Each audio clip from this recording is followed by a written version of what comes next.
어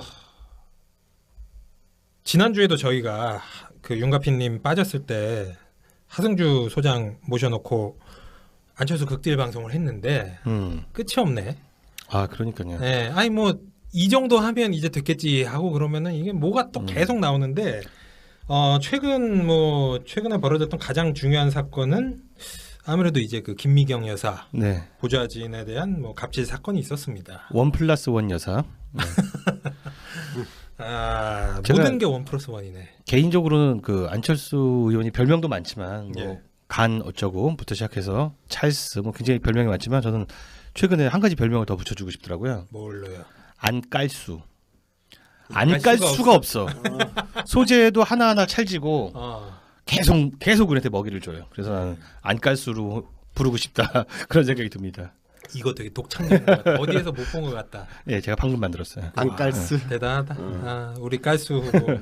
깔수 후보. 깔 수가 없고 거기에 이제 김미경 여사. 뭐 보좌진 갑질 사건은 저희가 외전화했어 코너에서도 뭐 살짝 다루긴 예, 했습니다만 뭐 그거를 안 들으신 분이 많을 수도 있으니까 저는 개인적으로 분노한 지점이 12월 24일 크리스마스 이브 날 저녁 7시 30분에 보좌진을 갈군 거 아닙니까? 갑질이 체질화된 예. 스타일인데. 아니 그 종교가 없으신가? 기독교나 뭐 저 카톨릭 다니실 것 같은데. 아니 아무리 그래도 크리스마스 이브 날에 그러는 건 인간으로서 도리가 아니죠. 저는 굉장히 뭔가 기시감이 느껴졌어요. 그 기사를 보고. 예. 연대장 싸모. 연대장 싸모. 사단장 싸모. 그 사람들이 돈이 없어서 그런 게 아니라니까. 그렇죠. 꼭 굳이 남편의 영향력을 자기가 손을 대서 과시하고 싶은 그런 짜증나는 욕망 같은 게 느껴져서 참 이 사람 싸다. 값싸다. 허영기 이런 게 좀 읽혀졌어요. 이게 옛날에 뭐 드라마 같은 데도 많이 나오잖아. 일반 기업에서도 그 저기 뭐 부장 밑에 차장 과장 있으면은 부장 와이프가 김 차장 과장 그 김장하러 와이프한테 김장 시키고 그런 거 같은 거거든. 예. 아주 저렴한 인격의 소유자들이요 이거는. 영혼이 이제 굉장히 비루한 거죠. 그런 식으로를 통해서 이제 어떤 자신의 위치와 권위를 확인을 해야 된다는 것. 너무 품위 없지 않습니까, 진짜? 예. 근데 뭐 사실 물론 이제 이 자체만으로도 굉장히 중요한 문제죠. 왜냐하면 만약에 대통령이 되면 영부인 아닙니까? 그러게. 예, 영부인은 단순히 뭐 그 대통령의 배우자를 넘어서 일정 부분의 뭐 의전이라던가 예산 그 딸린 그 청와대 비서관이나 행정관들도 붙어요. 그 부속실이 붙죠. 개념으로 붙기 때문에 이 영부인 문제도 물론 중요한데 이 후보 본인이 과연 그러면 이 사태에 대해서 어떤 인식을 가지고 있느냐에 있어서는 이게 저는 개인적으로는 이게 더 큰 문제다. 뭐가 문제냐라고 처음엔 그랬다면서요? 이게 첫 번째 반응이었습니다. 예, 그렇죠. 안철수의 첫 번째 반응이 이게 뭐가 문제냐라고 했었고 평소에 그렇게 살아온 거지. 네. 그렇게 살아왔기 때문에 이게 문제가 아닌 거야. 예. 그 다음에 아내한테 사과를 하더니 그거 혹시 무슨 뭐 옛날에 그 노무현 후보 뭐 아내를 버리란 말입니까? 혹시 이거 뭐 벤치마킹 네, 아닙니까? 저는 그걸 참고했다고 보는데 사실 뒤에서도 말씀드리겠지만 안철수는 지금 노무현 시절에 광고 캠페인 전략들을 많이 좀 벤치마킹하고 있다는 인상을 주거든요. 이번에도 그럴 거라고 생각하는데 그러면 사내답게 멋있게 아내를 버리란 말입니까라고 해야지. 그런 식으로 반응한다는 건 저는 진짜 쫄보 안철수의 그 극치를 보는 것 같다는 생각이 들어요. 그러니까 그거를 핵심을 전혀 못 짚는 거야. 네, 맞아요. 노무현 후보 물론 이게 사안 자체도 달라서 안철수 후보가 그런 식으로 접근을 하면 속된 말로 더 그냥 머대는 상황이긴 한데 네. 그럼에도 불구하고 그거를 벤치마킹 하려고 그랬으면 노무현 후보의 그때 당시 키워드는 남자다움이었거든. 그렇지. 상남자. 그게 그렇게 섹시했다고 그러잖아. 근데 아줌마들이. 그것 때문에 그때 특히 강남 지역 그 한나라당이 강했던 강남 지역 아줌마들이 노무현 쪽으로 돌아섰다는 거 아니야. 그 프레임이 종북 프레임이 그냥 빡 하고 박살이 나 버렸어. 빨갱이 프레임을 씌우려고 했는데 거꾸로 우와 저 남자 멋있네 하고 그냥 빡 박살이 나니까 보수 언론도 그때는 손을 못 댔어. 그 이슈에 대해서는. 그런데 짜증 나는 게 아내한테 사과를 하더니 보니까 본인도 여기 개입했어. 아내 이메일을 그 잡스러운 심부름 시키는 거. 아내 이메일을 포워딩해주고 보좌관들한테 그런 식으로 개입하는 정황이 다 나왔잖아요. 근데 여기서 끝나는 게 아니야. 그러고 나서 다시 기자가 물어보니까 아내가 이미 사과했지 않습니까? 뭐 그러고서 그러면 안철수 후보는 어떻게 생각하느냐? 했더니 제 마음도 같은 마음입니다. 아 진짜 저도 사과합니다 하면 되잖아. 지 입으로 이제 어떤 사과의 말을 직접 하기가 싫어서 영어로 따지면은 뭐 미투, 뭐 소두아이, 네. 뭐 이딴 식으로 이제 어물쩍 넘어가려고 하는데 안철수는 본인 스스로 있잖아. 예. 자기는 무오류의 인간이야. 무오류, 무오류, 무결점의 인간이기 때문에 사과할 일이 없는 거야. 어릴 때부터 어머니가 존댓말 쓰면서 키웠다는 거 아니에요? 그러면서 재수없어. 그러니까 뭐 어디 가서 뭐 밥을 흘리는 거 이런 것도 흘려도 안 흘린 척 해야 되는 뭐 그렇게 살아온 거 아닌가 싶어요. 제 마음도 같습니다라고 했단 말이에요. 정확히 워딩이. 근데 난 이것도 기시감이 느껴지는 게 2012년에 지원 유세를 와서 또 이런 얘기가 또 짐승만도 못하다고 또 하겠지? 지원 유세를 와가지고 예. 여러분 제가 누구를 지지하시는지 아시죠? 예. 이거 이렇게 손 모으고 손 모으고 아시죠? 오겐키 데스까? 이러고 이때 생각이 나. 오빠 내 꿈꿔. 난 진짜 안철수의 남자다운 모습을 그 그롤링 창법 외에도 좀 다른 면에서 좀 보고 싶어 정말. 이게 뭐 결과적으로는 이게 이제 사람이 덜 된 거예요. 이게 사과할 때 사과를 못 하고 그리고 이제 이 양반이 지난번에 단일화 대결을 안 하려고 회피를 하려고 자기가 질지도 모른다는 가능성이 있는 단일화 룰은 죽어도 거부를 하고 끝까지 그렇게 뭉개다가 결국 자기가 이제 뭐 인심 쓰는 것처럼 네네. 사퇴를 한 것도 아까 전에 권순옥 의원이 말씀하신 자기는 무오류의 인간인데 나한테 패배가 있어서 안 돼. 그런 것 같아요. 그러니까 내가 질 바에는 차라리 그냥 내가 양보하는 사람 인심 쓴 셈 치는 거야. 이게 난 그래서 안철수 씨가 안철수 의원이 후보가 이번 대선을 완주할 수 있을까? 그런 거 아닙니다. 사퇴했습니다. 사퇴했어? 네. 그럼 이제 안철수 후보 안철수 민간인 과연 이번 대선을 완주할 수 있을까라는 생각도 갖고 있습니다. 이게 또 워낙에 또 지 멋대로 하는 후보라 그때 당시에는 물론 그때 당이 있었나요? 이게 헷갈려. 그때는 당이 없었어요. 당은 없었고 캠프만 있었죠. 네. 진심 캠프인가 뭐 그거 있었죠. 근데 이제 그때 사실 당이 없었어도 그 후보 사퇴를 하는 걸 그래도 캠프의 어떤 중책을 가진 사람들과는 상의를 했었어야 되는데 상의도 안 해. 상의도 안 하고 그냥 자기 혼자 사퇴해버리고 저는 이분이 기본적인 개념이 없기 때문에 비록 지금 국민의당의 공당의 40석에 달하는 그런 당의 후보로 뽑혔지만 정말 앞으로 지지율 더 떨어지고 홍준표 후보한테도 추월당하면 모른다고 봐요. 정말 사퇴할 수도 있어요. 제가 보기에는 포스터 붙은 순서대로 아마 나오지 않을까라는 생각도 듭니다. 잠깐 그럼 뭐 그 포스터가 있었는데 잠깐 포스터 얘기 좀 한번 해볼까요? 네네. 저는 그거를 보고서 정말 믿을 수가 없었는데 그 포스터가 공식 포스터 맞는 거죠. 이게 더미 포스터 아닌가 생각했는데 제가 좀 일단 급하니까 시안을 제출한 거 아닌가 생각했는데 제가 대충 포스터 뭐 납기 일정 같은 거를 좀 알고 있는데 공식 포스터가 맞습니다.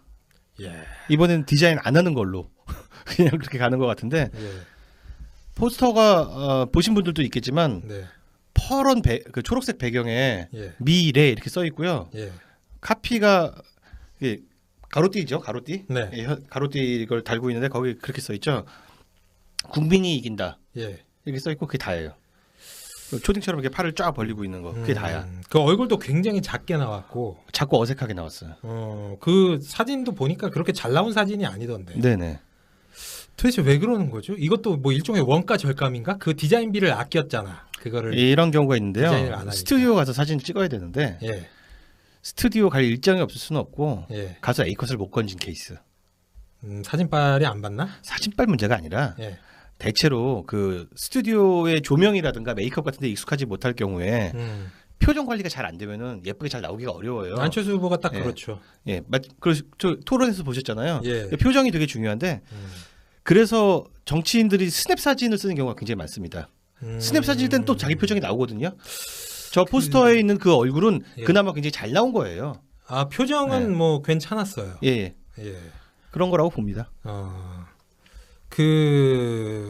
사실 그 안철수 후보 측의 뭐 선거 공보물이 문제가 됐던 건 지난 총선 때도 뭐 저희가 잠깐 다뤘었지만은 그때도 이제 쪽수를 줄여서 배포를 했었던 게 있었고 그리고 저는 여기서 쪽수란 건 페이지 수를 말하는 겁니다. 예. 페이지 수를 이제 다른 당보다 이제 줄여서 그렇게 작성을 했죠. 그리고 그때 당시 그 국민의당 그 뭐 비례대표 후보 포스터가 나오잖아요. 네네. 당 포스터가 나오는데 그때도 되게 웃겼어요. 그때 뭐 세정 뭐 그 머릿말 같은 거, 뭐 말풍선 같은 거 이렇게 해가지고 왜 아직도 그게 개선이 안 되는지 정말 궁금해요. 뭐 일각에서는 뭐 이게 무슨 커넥션이 있는 거 아니냐, 디자인 업체나 뭐 이런 말도 있던데 정확한 건 뭐 저희가 알 수는 없고. 예. 뭐 사실 다 죽어가는 후보. 뭐 그 우리 저 국당의 박지원 상황께서 네네. 예전에 그 반기문 후보에 대해서 말씀하신 거 있지 않습니까? 뭐라고 했지? 송장에 칼 대는 거. 예. 그래. 이미 저희가 볼 때는 이제 뭐 조만간 송장이 되실 거기 때문에 더 이상 뭐 이렇게 칼 대진 않겠습니다. 슬로건에 대해서는 뭐 혹시 이번에 각 당 슬로건들이 나왔는데 예. 제가 이제 슬로건 평론가로서 네. 좀 코멘트를 대보면은 당연히 1번 후보는 제가 좋게 얘기하겠죠. 그런 것들을 좀 감안하고 들으시는 게 객관적입니다. 감안하시겠죠. 예. 예. 문재인 후보는 나라를 나라답게 든든한 대통령 두 가지를 조합형으로도 쓰고 찢어서도 씁니다. 좋네. 예. 나라를 나라답게가 우리 제가 전에 방송에서 그래 한번 얘기했잖아요. 이회창 후보. 예. 그 얘기도 있지만 그 선거 전략이라는 것은 코어들이 너무 좋아하면 안 돼. 그렇죠. 코어들은 뭐 선거 포스터라든가 또 사진이라든가 카피 같은 것들이 나왔을 때 광고가 나왔을 때 입 딱 닫고 좋다고 그냥 얘기해 주는 거야. 왜냐면 우리 대상이 아니야. 우리 어차피 한 표 찍어줄 건데 마음에 들면 2표 찍어줄 거야? 아니잖아. 그렇죠. 네, 그런 구도로 봐줘야 됩니다. 그렇다면은 이 카피가 외연을 향하고 있느냐를 봐야 되는 거죠. 근데 나라를 나라답게는 상당히 잘 고른 카피예요. 네. 우리들 감성에 뭐 가슴이 진짜 막 뭉클하고 진짜 자유, 정의, 평화 막 이런 느낌은 아니지만 네. 사실 대한민국이 지금 무슨 대한민국에 대통령이 지금 없어요. 예. 다들 아시잖아요. 대한민국에 대통령이 없단 말입니다. 나라가 개판이라서 촛불을 들은 거 아닙니까? 근데 여기서 제발 이게 나라냐 사람들이 외쳤을 때 그 답을 해주는 아주 좋은 카피다. 이념에 치우치지 않은 카피고 또 그 세대로 따지면 조금 더 윗세대들에 소구할 수 있는 그런 카피를 썼다고 볼 수 있고요. 예, 저는 개인적으로 방금 전에 잠깐 말씀드렸는데 사실 이회창 후보의 나라다운 나라와 상당히 일맥상통하는 카피이긴 합니다. 맞습니다. 예, 그래서 뭐 이회창 후보 쪽에서 뭐 어떻게 보면 표절 아니냐라고 얘기를 할 수도 있는데 저는 그래서 이게 좋은 카피다. 맞습니다. 왜냐? 이회창 후보가 나라다운 나라를 얘기를 할 때는 이게 아까 전에 말씀하신 것처럼 그 보수 지지층에가만 먹히는 카피였어요. 그렇죠. 그래서 진 거였는데 그렇죠. 이제는 우리가 이 10여 년 전에 이회창 후보 보수의 아이콘이었던 이회창 후보가 내밀었던 카피를 민주정당, 민주세력, 진보 세력의 후보가 그때는 외연이 되는 거지. 그럴 때 우리가 그거만큼 플러스 알파를 가져오는 거고 네. 반대로 지난 대선에서 박근혜 후보가 이겼던 경우는 박근혜 후보도 자기네 보수층 입맛에는 안 맞아. 아마 그 보수층들 그 얘기 들었을 때 무슨 경제 민주화 이런 얘기 들었을 때 네네. C컵했겠죠. 이게 뭔 소리야? 뭔 소리인지 잘 알기도 못해. 그렇지. 열광도 못해. 네. 하지만 진보한테 먹겠다는 거. 예, 그만큼 이게 확정성 있는 카피이기 때문에 저는 요번에 문재인 후보 2012년의 경우에는 제가 당시에도 혹평을 했지만 요번에 카피는 정말 잘 만들었다. 잘 만들었습니다. 그리고 대거리가 되잖아. 음. 작년 탄핵 촛불은 진짜 보수 진보를 뛰어넘은 네. 집회였단 말이에요. 예. 그때 나온 게 이게 나라냐 말이야. 맞아요. 이게 나라냐 했는데 거기에 지금 응답을 해준 거냐. 예. 그래서 나라다운 나라 만들겠다. 딱 답변을 해준 거예요. 딱 답변을 해줬잖아. 얼마나 좋아. 그리고 또 이제 든든한 대통령이라는 걸 한번 볼게요. 예. 지금 대한민국을 하나의 비행기에 비유하면은 기장이 정신을 잃어서 지금 기절했어. 그래가지고 부기장이 지금 대충 잡고 있는 거예요. 지금 진짜 이 비행기가 어디 추락할지 모르는 상황입니다. 그럴 때 같은 말이라도 만약에 1번 후보부터 6번 후보까지 다 든든한 대통령을 썼다고 칩시다. 네. 근데 화자가 누구냐에 따라서 메시지가 달라지거든요. 근데 문재인 후보 같은 경우는 본인의 이제 브랜드 이코티를 자기가 브랜드 자산을 알고 있는 거예요. 참여정부 경험이 있고 또 5년 내내 열심히 준비해 왔고 그런 부분들에 대해서 어필할 수 있는 게 든든한 대통령이라는 답인 것 같습니다. 역시 마찬가지로 보수 민심이라든가 좀 노령층을 겨냥한 카피라고 생각을 하고요. 또 포스터에 보면 일자가 이번에 굉장히 재밌어요. 약간 팝아트 같이 생겼는데 일자가 어디서 많이 본 것 같지 않아요? 저는 뭐 이게 미술에는 좀 약해가지고 이게 야구복 같은데 보면 나오는 숫자 이런 느낌으로 디자인이 되었죠. 이것도 이유가 있다고 하는데 예. 경선에서 문재인 후보가 제일 즐겨 썼던 말이 제가 민주당의 1번 타자가 되겠습니다라는 말을 많이 썼어요. 무슨 의미냐면 기호가 1번이라는 게 아니라 내가 살아가야지 2번 타자, 3번 타자 계속 이어져서 연쇄적으로 집권을 할 수 있다. 그래서 후보께서 굉장히 즐겨 사용했던 말이기 때문에 그게 하나의 브랜드 자산화되어서 숫자를 야구처럼 야구 유니폼에 있는 숫자처럼 그렇게 입체감 있게 팝아트식으로 디자인했다고 하고요. 그거는 그러면은 이제 우리 지지층을 좀 배려를 한 그렇죠. 예, 그런 카피 그거네요. 또 디자인이네요. 이제 후보가 좋아하기도 하고 자기 개인 취향도 반영됐고.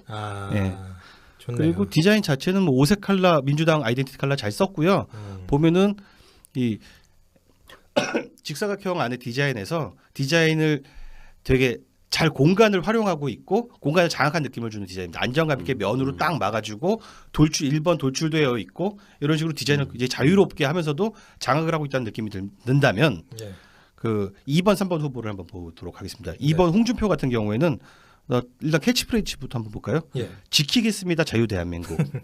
잘했어요. 왜냐하면은 예. 홍준표는 지금 외연 확장할 때가 아니라는 거 그렇죠. 아닙니까? 코어를 모아야지. 네, 자기 코어를 다져야 되는 뜻이기 때문에 제가 만약에 보수 지지자라면은 안철수한테 살짝 마음이 쏠렸다. 전략 투표한답시고 예. 그 마음을 당길 수 있는 예. 저는 캐치프레이즈라고 생각이 들어요. 지키겠습니다 자유 대한민국. 굉장히 좋고 넥타이 컬러가 역시 그 레드 컬러로 되어 있고 배경 컬러도 레드로 되어 있어요.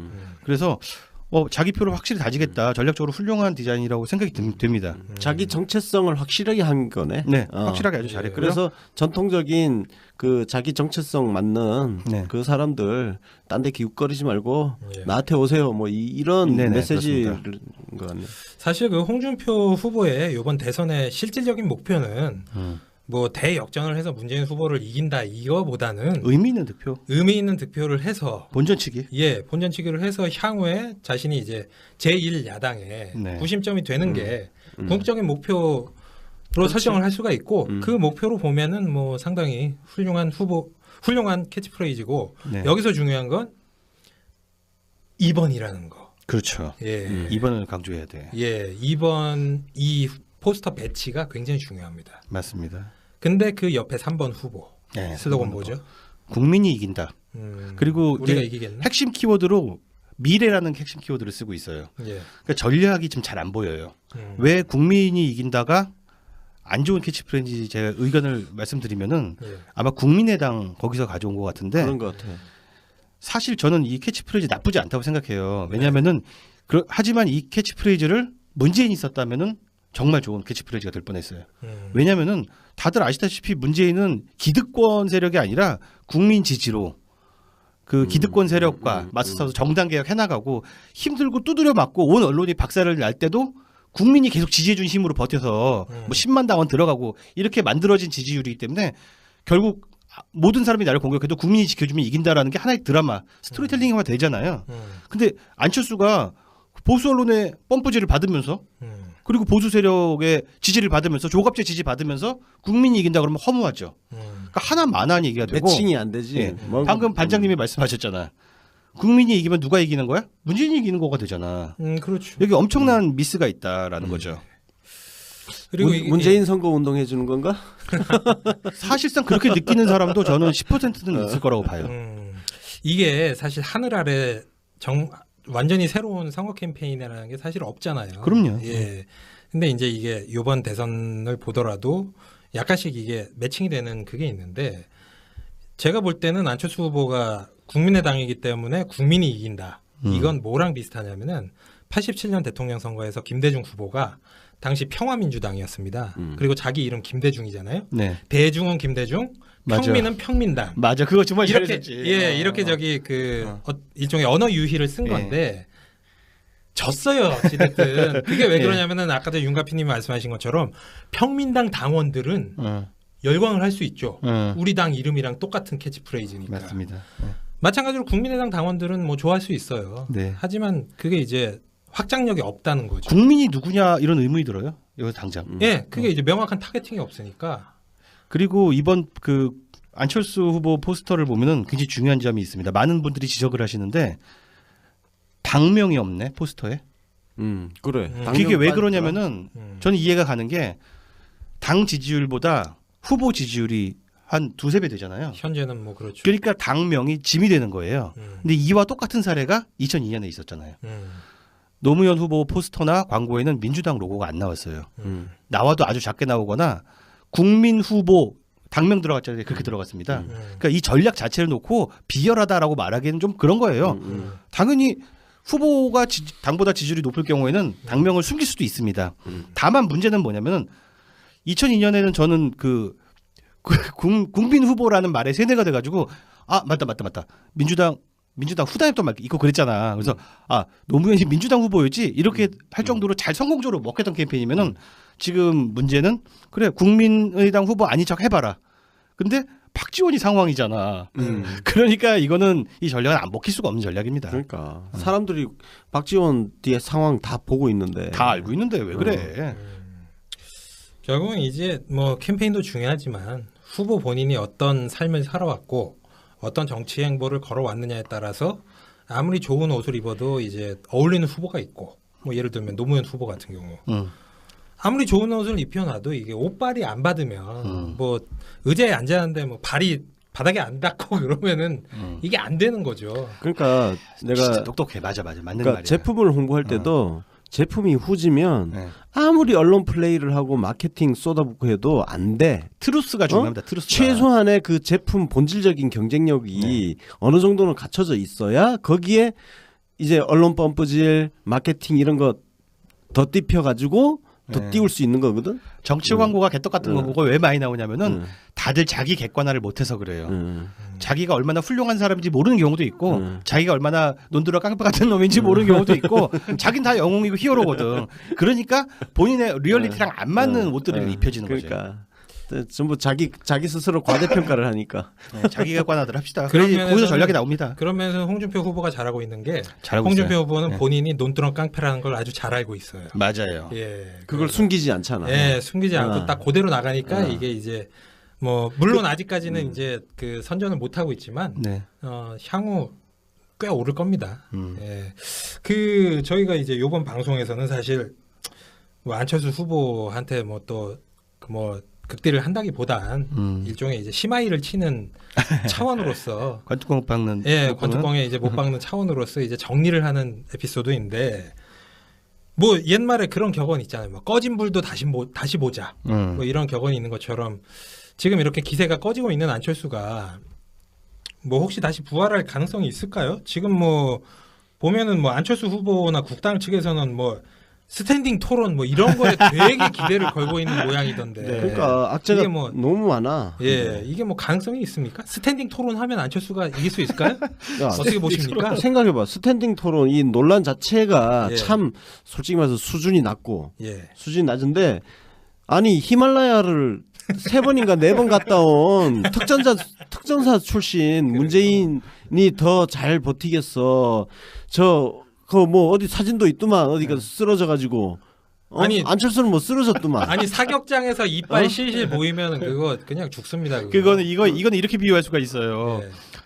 김남훈이랑 어떤 취객이랑 말싸움이 붙었어. 근데 이 취객이 말싸움으로 안 되네. 야 이 새끼야 힘으로 하자. 주먹으로 하자. 이런 케이스죠. 스탠딩 토론 논란은 너무 어처구니 없는 수준 낮은 거라 가지고 뭐 이미 뭐 하기로 했으니까 하는데 아이씨 하라 그래. 뭐 끝장 토론이고 뭐고 다 받아주면 되는데 네티즌들이 정말 골 때리는 기사를 하나 찾았어요. 어떤 기사?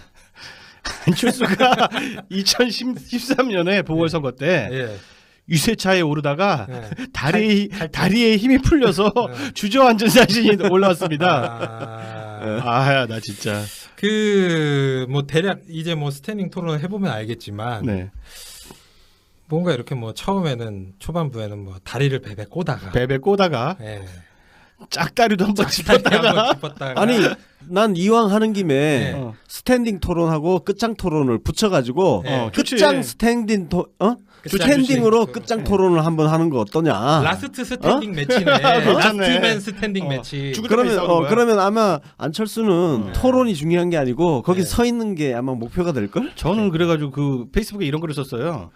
아예 철봉에 매달린 상태로 토론을 하거나 러닝머신으로 뛰면서 토론을 하거나 이 얘기를 썼더니 댓글들이 재밌는 되게 많이 붙었어요. 트레킹 토론하자, 밤샘 토론하자, 아니면 아예 스튜디오를 히말라야 정상에 특설 스튜디오를 세워놓고 거기 올라와서 토론을 하자. 올라와야 토론을 할 수 있는 대신 거야. 정해진 시간까지 와야 돼. 와야지. 아니면 토론 못해.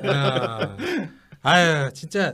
뭐 우리가 마음 같아서는 하고 싶지만 우리 후보도 뭐 같이 고생스러우니까 뭐 이렇게 강력하게 주장은 못 하겠는데 진짜 까불고도 있어. 상대를 보고 덤벼야지. 나 진짜. 특전사를 갔다 왔는데 특전사 수중 폭파에서 압도적으로 1위 하신 분 아니에요. 근데 문제는 이 논란에서 국민의당이 논평을 내서 문재인 후보의 뭐 건강 문제를 또 얘기를 한단 말이야. 건강에 문제가 있냐 뭐 문제가 있어서 그런 거 아니냐. 마치 거부했다는 듯이. 이거 거부한 게 아니고 실무자가 룰 미팅 협상 과정에서 끝장 토론이라는 게 나왔는데 비효율적이라고. 그냥 그 효율성 없고 그건 미국에서 양자 토론할 때 뭐 그렇게 좀 비주얼 괜찮고 해가지고 한 거지. 어쩌고 그냥 지나간 건데 마치 거부한 것처럼 언플하면서 문재인 후보의 건강 문제를 이야기를 했단 말이야. 알아고 나는 그거 하나도 유감 없어. 이 부분에서 국민의당은 그렇게 나오면 안 되는 거예요. 왜 안 되냐? 과거에 김대중 대통령 선거 출마했을 때 이미 그때 고령이었어. 네, 맞습니다. 대통령 당선됐을 때가 73세였어요. 만 73세. 그때 그 신한국당 이쪽에서 보수파에서 김대중 대통령 그 건강 문제를 자꾸 공격을 했었다고. 근데 그 공격이 정말 아팠어. 그래. 사실 진짜로 마음도 아프고 아픈 공격이었어요. 왜냐면 그때 김대중 대통령 너무 고생 많이 하셔가지고 또 그때 그 암살 그런 거 해가지고 암살 기도 때문에 고관절이 그래서 지팡이 짚고 다녔지. 이미 사실 70세 넘었으니까 고령이지. 아니 지금 국민의당에 있는 그놈들이 지금 김대중 대통령님 밑에 잠시 있었던 놈들 아니야. 잠시가 아니라 뭐 박지원 씨 같은 경우에는 뭐 비서실장이었고. 근데 어떡하냐? 박지원도 자기 대통령 하고 싶다고 그러는데 박지원 지금 74살이야. 그러게. 차기 대통령. 차기 하면은 거의 80세 되는 거 아니야? 정리 못하는 놈들. 그러니까 자기한테 되돌아갈 그런 부메랑 되돌아갈 그런 이야기를 함부로 하면 안 되지. 멍청한 거 아니야? 멍청한 거. 그분들은 뭐 제가 볼 때는 뭐 DJ한테 관심이 전혀 없는 것 같아요. 걔네들은 당사에 김대중 대통령 사진도 없잖아요. 맞아요. 사진도 없지. 김대중 대통령 사진이랑 동상은 다 더불어민주당에 있습니다. 그래서 사실 제가 아는 기자한테 부탁을 해가지고 국민의당에 작년 총선 때 국민의당에서 두 분 사진을 다 놔야 되나 아니면 김대중 대통령님 사진만 놔야 되나 하고 토론이 벌어지다가 에이 몰라 우리 둘 다 안 놔 이렇게 결론이 났어요. 근데 1년이 지났으니까 어떻게 됐을까 하고 이제 아는 기자한테 취재를 부탁했는데 알았어 사실관계 한번 확인해볼게 하고 딱 갔다가 보니까 진짜 없는 거야. 없는 걸 보고 이 기자님께서 화가 엄청난 거야. 자기도 모르게 취재하다 말고 화가 엄청나서 이 기사로 그걸 써버렸어. 기사 썼죠? 기사가 나와버렸어요. 그래서 하여튼 우리가 사주한 건가요? 이런 게 네거티브지. 그렇지. 하여튼 뭐 뿌리가 없는 정당, 뿌리가 없는 후보 이건 뭐 그냥 한 방에 날아간다는 거. 그거에 이제 최근 붕괴되고 있는 양자구도에 양자구도는 이제 없습니다. 양자구도는 원래 없는 것이고 양강구도는 있었고 이제는 양강구도가 사라지고 있는 것이죠. 일강 이중으로 이제 정리가 되겠죠. 저희가 볼 때는 뭐 이제는 저희가 더 이상 이제 소원 덜 더럽히고 한 다음 주 방송부터는 이제 포지티브 하고요. 정말 저희한테 중요한 것은 우리에게 중요한 것은 투표율 제고 운동입니다. 너무 이겼다고 안심하고 투표 안 가고 하지 않도록 일단 이 상태로 우리 다들 투표할 수 있도록 올려야 되겠습니다. 그냥 이기는 게 중요한 게 아니고 그렇죠. 우리 경선 때도 압도적 승리를 이야기했지만 본선도 압도적으로 이겨야 돼요. 네네. 그 압도적인라고 말할 수 있는 수치는 최소 55% 이상 그 정도 투표율로 이겨야 국정 우리가 나라다운 나라를 만들 네. 수 있는 가능하지 동력을 않겠습니까? 만들 수 있다. 그래서 마지막까지 절박하게 지금 해야 되는 거예요. 예. 네.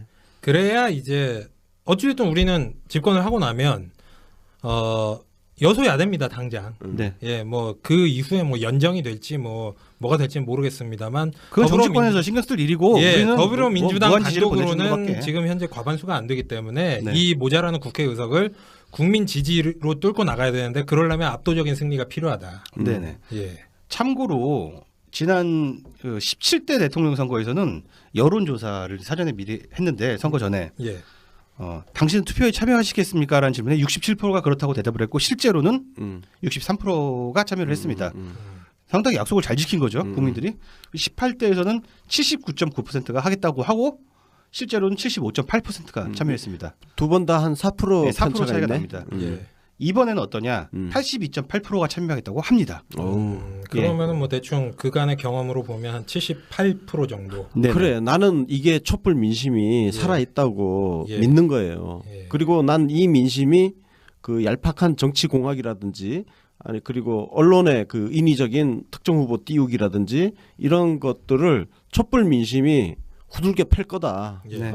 그거 믿고 있습니다. 예. 이제 우리 선거 목표는 더 이상 이기는 게 아닙니다. 예. 얼마나 압도적으로 크게 이기느냐. 압도적 민심을 보여주는 게 중요한 무서운 거죠. 힘을 보여줘야 되고 그 슬램덩크 만화 슬램덩크의 한 장면이 생각이 나는데 그 거기에 보면 해남 고등학교라고 있어요. 그 도내에서 절대 강자. 있지. 거기에서 프랭카드로 쫙 펼쳐놓는 게 절대 승리. 아하, 예. 네.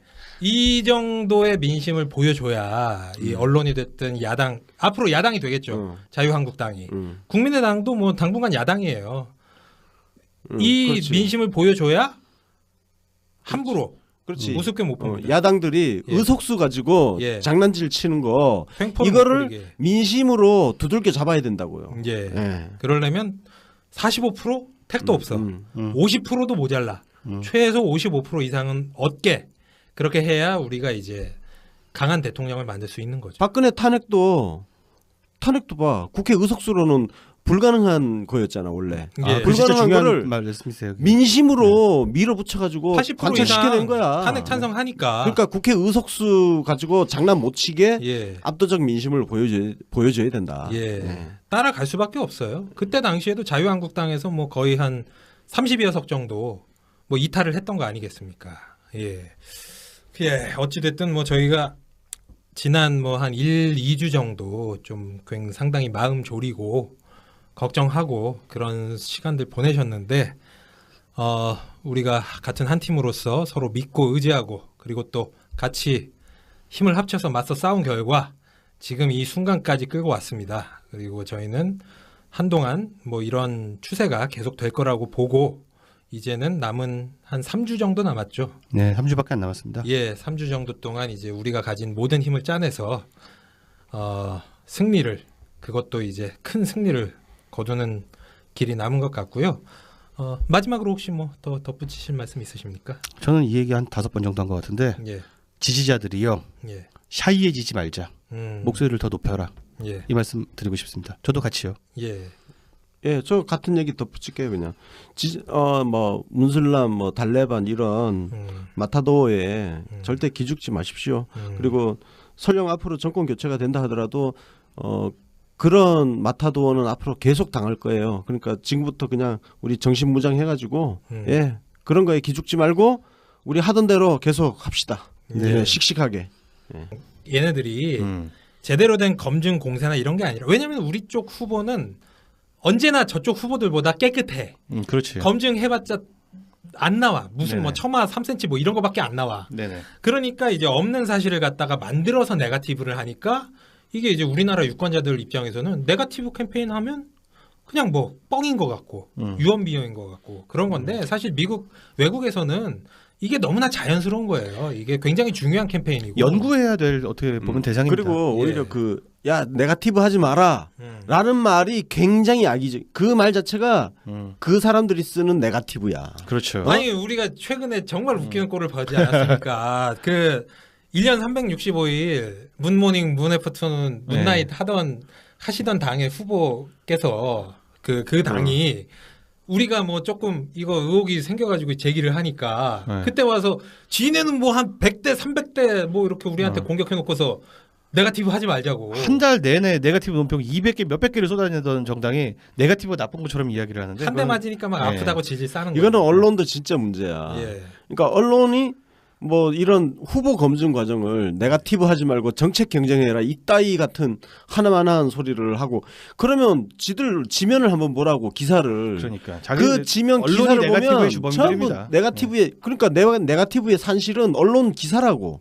그래놓고는 그 책임을 정치인들한테 떠넘겨. 특히 이제 특정 후보한테, 특히 문재인한테, 그리고 문재인 지지자들한테 나쁜 놈들이 아주.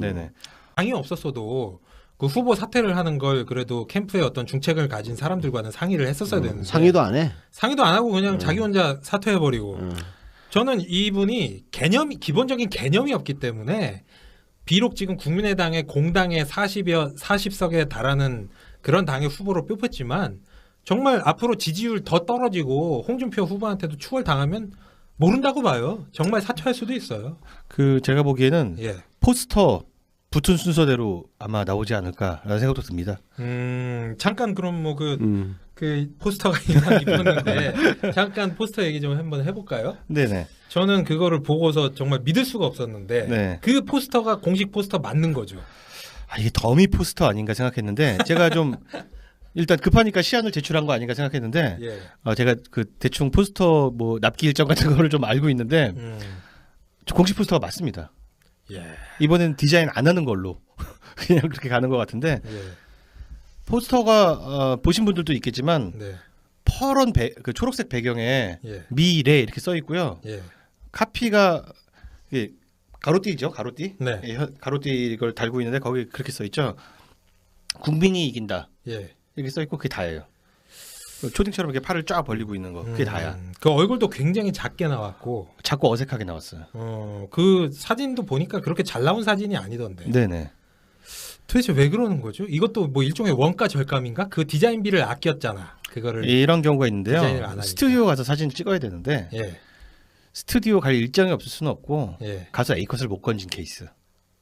사진빨이 안 받나? 사진빨 문제가 아니라 대체로 그 스튜디오의 조명이라든가 메이크업 같은 데 익숙하지 못할 경우에 표정 관리가 잘 안 되면은 예쁘게 잘 나오기가 어려워요. 안철수 후보가 딱 그렇죠. 저 토론에서 보셨잖아요. 표정이 되게 중요한데 그래서 정치인들이 스냅 사진을 쓰는 경우가 굉장히 많습니다. 스냅 사진일 때는 또 자기 표정이 나오거든요. 저 포스터에 있는 그 얼굴은 그나마 굉장히 잘 나온 거예요. 아 표정은 뭐 괜찮았어요. 그런 거라고 봅니다.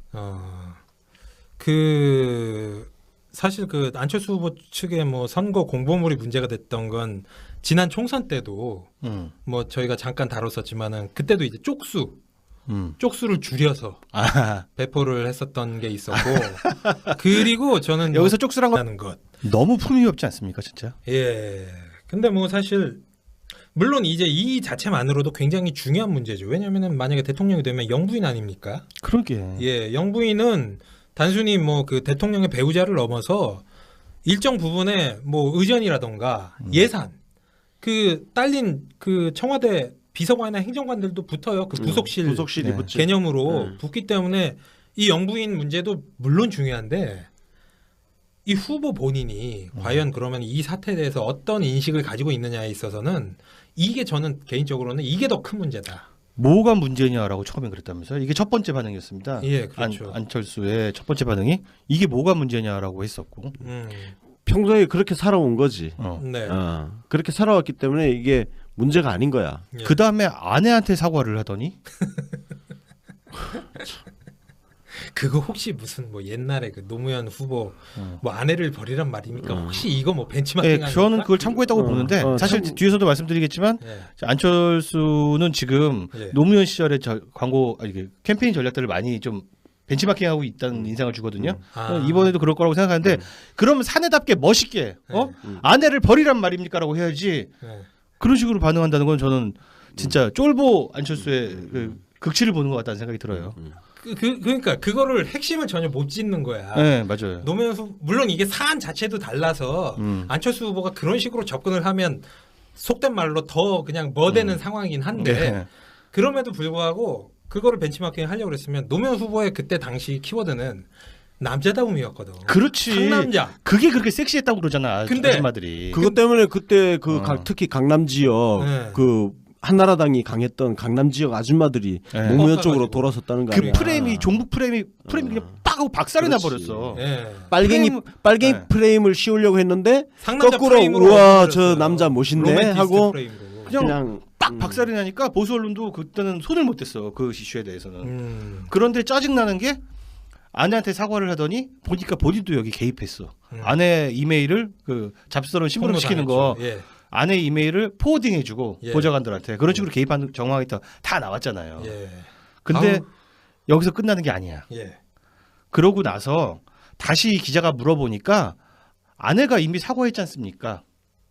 페이지 수를 말하는 겁니다. 페이지 수를 이제 다른 당보다 이제 줄여서 그렇게 작성을 했죠. 그리고 그때 당시 그 국민의당 그 뭐 비례대표 후보 포스터가 나오잖아요. 네네. 당 포스터가 나오는데 그때도 되게 웃겼어요. 그게 뭐 세정 뭐 그 머릿말 같은 거, 뭐 말풍선 같은 거 이렇게 해가지고 왜 아직도 그게 개선이 안 되는지 정말 궁금해요. 뭐 일각에서는 뭐 이게 무슨 커넥션이 있는 거 아니냐, 디자인 업체나 뭐 이런 말도 있던데 정확한 건 뭐 저희가 알 수는 없고. 뭐 사실 다 죽어가는 후보. 뭐 그 우리 저 국당의 박지원 상황께서 예전에 그 반기문 후보에 대해서 말씀하신 거 있지 않습니까? 뭐라고 했지? 송장에 칼 대는 거. 그래. 이미 저희가 볼 때는 이제 뭐 조만간 송장이 되실 거기 때문에 더 이상 뭐 이렇게 칼 대진 않겠습니다. 슬로건에 대해서는 뭐 혹시 이번에 각 당 슬로건들이 나왔는데 제가 이제 슬로건 평론가로서 좀 코멘트를 대보면은 당연히 1번 후보는 제가 좋게 얘기하겠죠. 그런 것들을 좀 감안하고 들으시는 게 객관적입니다. 감안하시겠죠. 문재인 후보는 나라를 나라답게 든든한 대통령 두 가지를 조합형으로도 쓰고 찢어서도 씁니다. 좋네. 나라를 나라답게가 우리 제가 전에 방송에서 그래 한번 얘기했잖아요. 이회창 후보. 그 얘기도 있지만 그 선거 전략이라는 것은 코어들이 너무 좋아하면 안 돼. 그렇죠. 코어들은 뭐 선거 포스터라든가 또 사진이라든가 카피 같은 것들이 나왔을 때 광고가 나왔을 때 입 딱 닫고 좋다고 그냥 얘기해 주는 거야. 왜냐면 우리 대상이 아니야. 우리 어차피 한 표 찍어줄 건데 마음에 들면 2표 찍어줄 거야? 아니잖아. 그렇죠. 그런 구도로 봐줘야 됩니다. 그렇다면은 이 카피가 외연을 향하고 있느냐를 봐야 되는 거죠.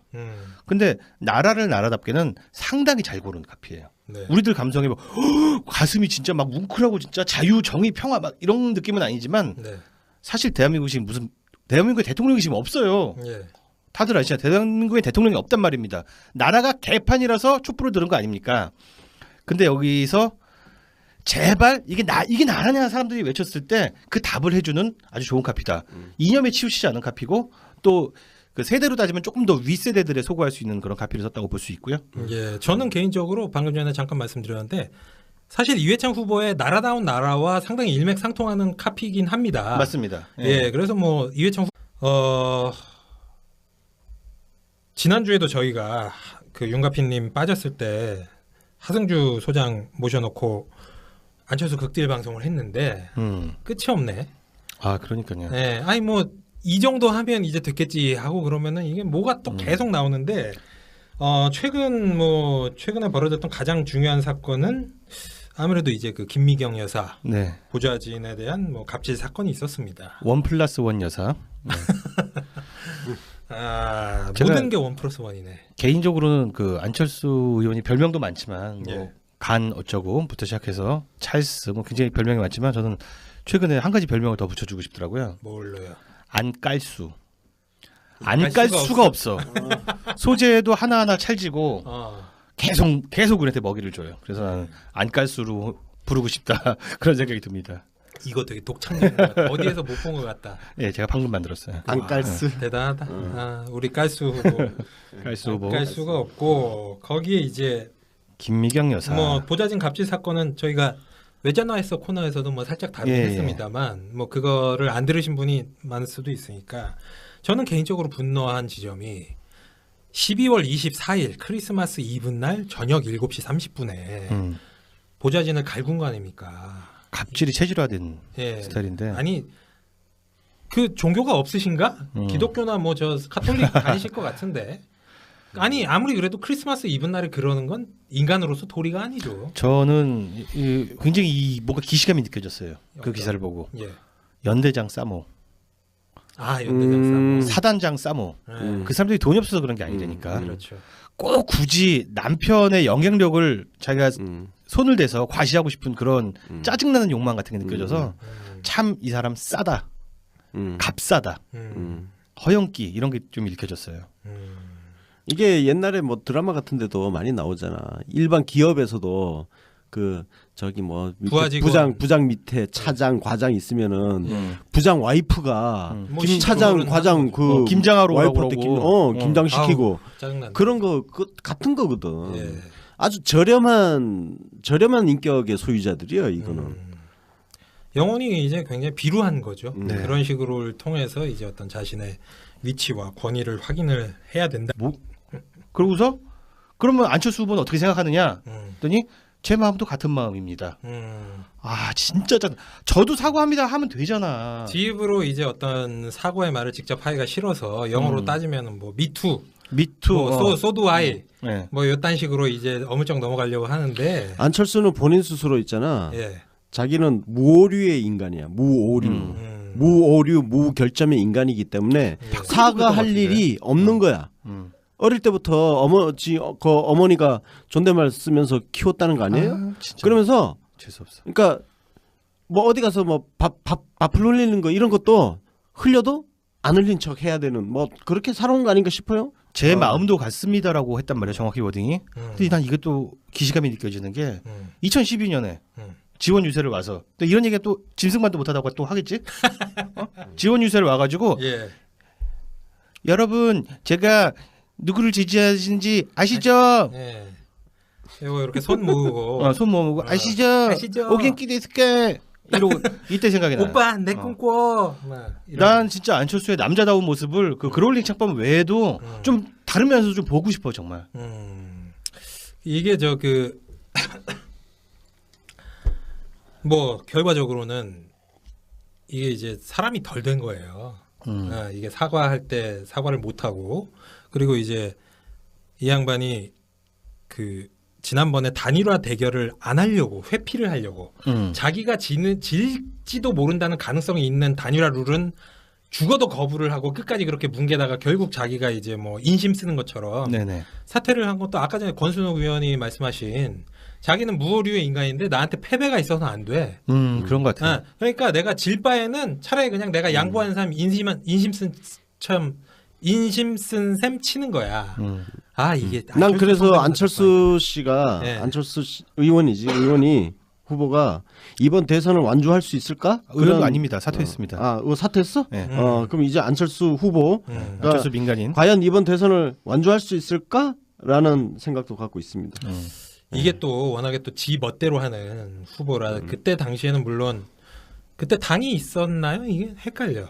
그때는 당이 없었어요. 당은 없었고 캠프만 있었죠. 캠프만 있었죠. 진심 캠프인가 뭐 그거 있었죠. 근데 이제 그때 사실